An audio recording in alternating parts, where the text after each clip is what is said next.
Hello guys, welcome back to ISA computer education YouTube channel. मैं अथर आपके लिए लेकर आता रहता हूं कंप्यूटर से रिलेटेड टिप्स एंड ट्रिक्स। और आज की इस वीडियो में हम डिस्कस करेंगे कि टैली सॉफ्टवेयर में पेमेंट एंट्रीज कैसे लगाते हैं।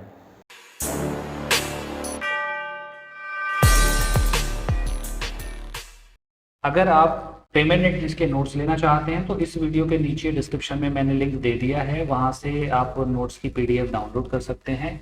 और हाँ, अगर आपने अभी तक हमारी टैली की पिछली वीडियोस नहीं देखी हैं तो नीचे डिस्क्रिप्शन में मैंने उनके भी लिंक्स दे रखे हैं, वहां से आप देख सकते हैं। तो अब बढ़ते हैं आज के टॉपिक की तरफ। जैसा कि मैंने आपको बताया है कि आज हम पेमेंट एंट्रीज क्लियर कराने जा रहे हैं। तो ट्रांजेक्शन्स में सबसे पहले आपको जाना होगा अकाउंटिंग वाउचर्स में। जैसे ही आप अकाउंटिंग वाउचर्स में जाएंगे तो सबसे पहले आपको पेमेंट वाउचर टाइप दिखाई देगा। पेमेंट वाउचर टाइप के अलावा देखिए इधर साइड में अगर आप जाएंगे तो यहाँ contra voucher type, receipt, journal, sales and purchase और भी वाउचर टाइप आपको दिखाई देंगे। ये इनकी शॉर्टकट कीज हैं। F4 से कॉन्ट्रा होता है, F5 से पेमेंट होता है, F6 से रिसीप्ट, F7 से जर्नल, F8 से सेल, F9 से परचेज। यहीं अगर हम पेमेंट की जगह कॉन्ट्रा में जाना चाहते हैं तो F4 कमांड यूज करेंगे, कॉन्ट्रा में आ जाएंगे। F5 यूज करेंगे, पेमेंट में आ जाएंगे। F6 यूज करेंगे, रिसीप्ट में आ जाएंगे।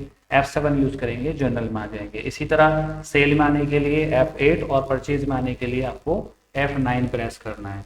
तो क्योंकि आज हम पेमेंट की एंट्री की बात करेंगे तो सबसे पहले हमें F5 प्रेस करना है, पेमेंट मोड में आ जाना है। पेमेंट पर जब आप आएंगे तो आपको सबसे ऊपर दिखाई देगा अकाउंट। अकाउंट मीन्स ये होता है कि जब आप किसी पार्टी को पेमेंट करेंगे तो या तो कैश के थ्रू पेमेंट करेंगे या बैंक के थ्रू पेमेंट करेंगे। तो आपको जो पेमेंट करना है वो कैश से करना है या बैंक से, आपको वहां इस लिस्ट में से एक को चूज करना पड़ेगा। या तो कैश लेना पड़ेगा या आपको बैंक लेना पड़ेगा। अगर पैसा आप बैंक के थ्रू दे रहे हैं, चेक काट कर दे रहे हैं सामने वाली पार्टी को, तो आप बैंक यूज करेंगे। और नकद पैसा दे रहे हैं तो आप कैश यूज करेंगे यहाँ पर। ठीक है।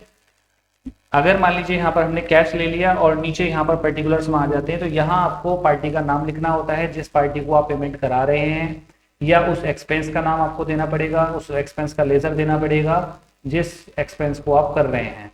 या इसके अलावा अगर हम कोई फिक्स असेट्स खरीद कर ला रहे हैं तो वो भी यहाँ पर हम फिक्स असेट्स का नाम शो कर सकते हैं। तो पेमेंट में हम तीन तरह से ही पेमेंट करते हैं, या तो पार्टी को पेमेंट करेंगे, या जो जनरली एक्सपेंसेस होते हैं उनका पेमेंट करेंगे, या कोई फिक्स असेट्स खरीद कर ला रहे हैं हम उसका पेमेंट करेंगे। बाकी गुड्स को खरीदते टाइम भी हम पेमेंट करते हैं, लेकिन उसके लिए हमें परचेज का मोड अलग से दिया हुआ है, उसकी एंट्री हम परचेज वाउचर टाइप के अंदर करते हैं। तो पेमेंट एंट्रीज करने से पहले देखिए मैं आपको बता दूं कि ये हमारा सिंगल एंट्री मोड कहलाता है, जिसके अंदर हमें डेबिट क्रेडिट देने की जरूरत नहीं होती। यहाँ पर अकाउंट के अंदर हम कैश या बैंक ले लेते हैं और नीचे यहाँ पर पर्टिकुलर के अंदर जिस एक्सपेंस के लिए भी या जिस पार्टी के लिए भी हम पेमेंट कर रहे हैं वो यहाँ पर हम ले लेते हैं। लेकिन अगर हम अकाउंटिंग पढ़े हुए हैं तो हम इस मोड का यूज ना करके डेबिट क्रेडिट मोड, जिसको हम डबल एंट्री सिस्टम बोलते हैं, उस सिस्टम पे भी एंट्री लगा सकते हैं। उसके लिए आपको क्या करना है, यहाँ पर F12 प्रेस करना है। F12 प्रेस करने के बाद आपको सेकंड ऑप्शन दिखाई देगा यहाँ पर, use single entry mode for payment receipt contra vouchers. इस ऑप्शन को यहाँ से नो कर देना है, क्योंकि टैली जो डिफॉल्ट मोड रखता है, यानी कि जो टैली सॉफ्टवेयर जब आप इंस्टॉल करेंगे तो आपको डिफॉल्ट मोड दिखाई देगा सिंगल एंट्री मोड जो पहले से लगा हुआ था। अगर आप डबल एंट्री मोड करना चाहते हैं तो आपको ये ऑप्शन यहाँ से नो करना होगा।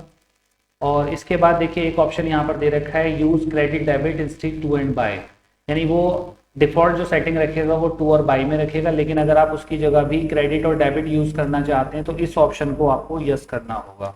तो ये ध्यान रखना है, दोबारा समझ लीजिए, use single entry mode for payment receipt contra vouchers, इस ऑप्शन को नो करना है।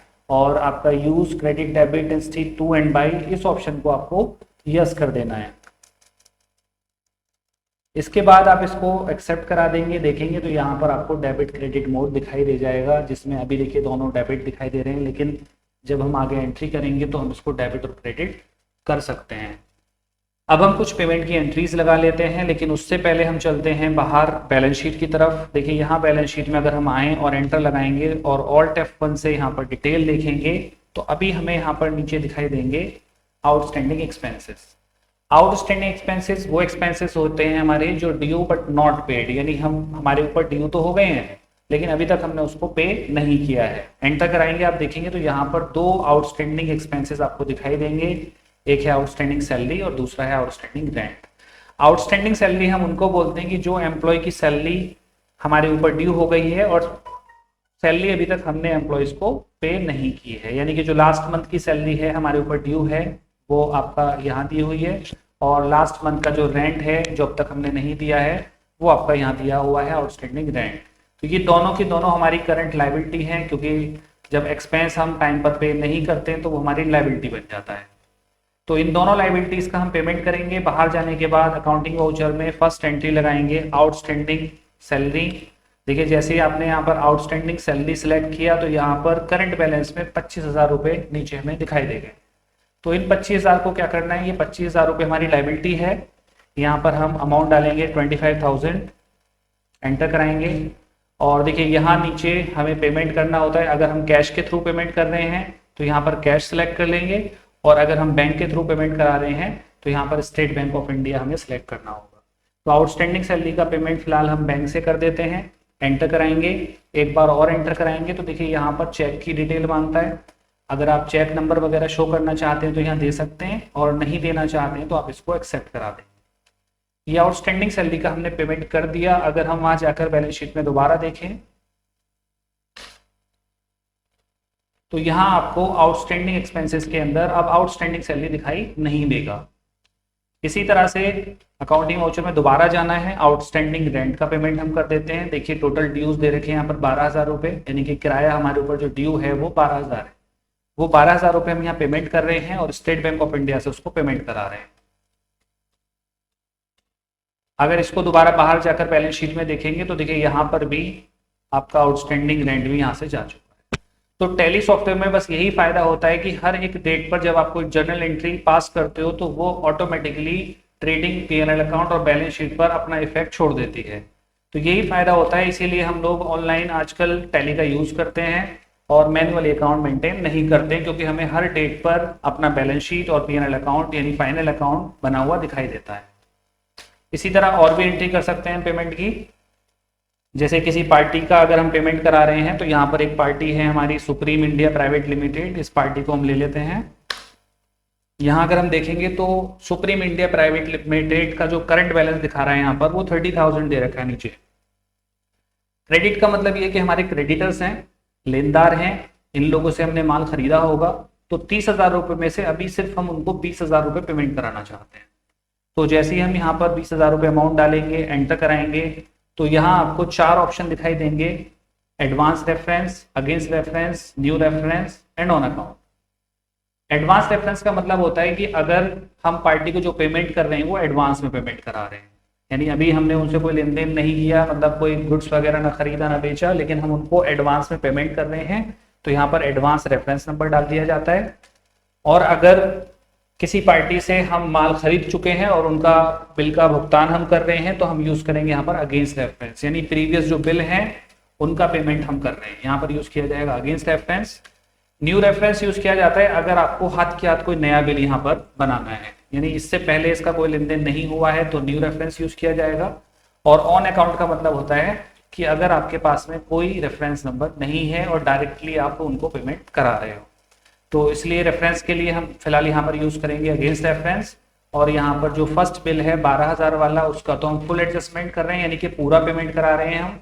और जो दूसरा बिल है ये 18,000 रुपये का बिल है, अभी इसका फुल पेमेंट हम नहीं करा रहे हैं, उसके अगेंस्ट सिर्फ हम 8,000 रुपये, उसके अगेंस्ट हम सिर्फ 8,000 रुपये पेमेंट कर रहे हैं पार्टी को, सुप्रीम इंडिया प्राइवेट लिमिटेड को। तो टोटल मिलाकर देखो 20,000 रुपये हम उनको पे कर रहे हैं, लेकिन 10,000 उनके अभी बैलेंसेस और बचे हुए हैं, वो हम उनको आगे पेमेंट कराएंगे। तो स्टेट बैंक ऑफ इंडिया से हमने इसको पेमेंट करा दिया। ये इस तरह से हमने एक और एंट्री पास कर दी। एक एंट्री हम ले लेते हैं यहाँ पर एक्सपेंस की। एक्सपेंस जैसे कि आपका एडवर्टाइजमेंट है, telephone, salary, commission, electricity bill, इस तरह का कोई भी अगर एक्सपेंस आपका हो रहा है और उसकी आप एंट्री यहाँ पर लगाना चाहें तो लगा सकते हैं। हम फिलहाल यहाँ पर एक एंट्री ले लेते हैं एडवर्टाइजमेंट की। तो एडवर्टाइजमेंट देखिए यहाँ लिस्ट में हमें कहीं दिया हुआ नहीं है। अगर हमें एडवर्टाइजमेंट का एक नया लेजर क्रिएट करना है, बनाना है, तो आप ऑल्ट सी कमांड यूज करेंगे कीबोर्ड से। ऑल्ट सी यूज करने के बाद यहीं पर एडवर्टाइजमेंट का एक लेजर बनाएंगे जिसको अंडर डालेंगे आप इनडायरेक्ट एक्सपेंसेस। इसका ग्रुप लेंगे हम इनडायरेक्ट एक्सपेंसेस, इसको एक्सेप्ट करा देंगे और यहाँ पर अमाउंट डालेंगे हम 5,000, एंटर कराएंगे। यहाँ पर ले लेंगे हम कैश, एंटर कराएंगे और यहाँ देखिए नीचे अगर हम नरेशन में भी कुछ खोलना चाहें, यानी कि जो एडवर्टाइजमेंट हमने किया है वो उसका पेमेंट किसको किया है, तो उस पार्टी का नाम हम यहाँ पर नीचे शो कर सकते हैं। देखिए मैंने यहाँ पर नाम ले लिया being cash paid to Arnab publisher for advertisement, यानी एडवर्टाइजमेंट का जो पेमेंट किया गया है वो अर्नब पब्लिशर को दिया गया है, लेकिन क्योंकि हमारे पास हमें तो मतलब होता है एक्सपेंसेस से, तो हमें यहाँ पर एक्सपेंस को डेबिट करना है और कैश को क्रेडिट करना होता है। एंटर कराएंगे और एक्सेप्ट करा देंगे। तो इस तरह से हमने ये कुछ एंट्रीज पास की हैं जो पेमेंट मोड में लगाई जाती हैं, यानी पेमेंट में आप पार्टीज का पेमेंट कर सकते हो या कुछ एक्सपेंसेस हैं उनका पेमेंट कर सकते हो, या अगर आप कोई फिक्स असेट्स खरीद कर लाए हो तो उसका भी पेमेंट आप यहाँ करना चाहें तो कर सकते हो। अब चलते हैं हम दोबारा बैलेंस शीट की तरफ, एंटर कराएंगे, ऑल्ट F1 से डिटेल में जाएंगे।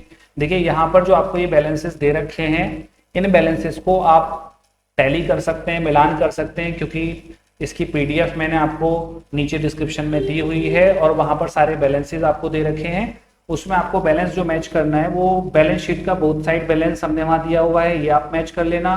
Bank account, cash account, debtors और आपका एक सेंडिंग क्रेडिटर्स, ये बैलेंसेस मैच करने हैं। अगर ये सारे बैलेंसेस आपके मैच कर रहे हैं तो इसका मतलब आपने जो चारों एंट्रियां हैं वो बिल्कुल सही लगाई हैं, और अगर ये मैच नहीं कर रहे हैं तो इसका मतलब आपने कोई वहां पर गलती करी है। आई होप ये वीडियो आपको पसंद आया होगा। अगर आप लोगों ने अभी तक हमारे चैनल को सब्सक्राइब नहीं किया है तो प्लीज चैनल को सब्सक्राइब कर लें और इस वीडियो को ज्यादा से ज्यादा लोगों को शेयर करें।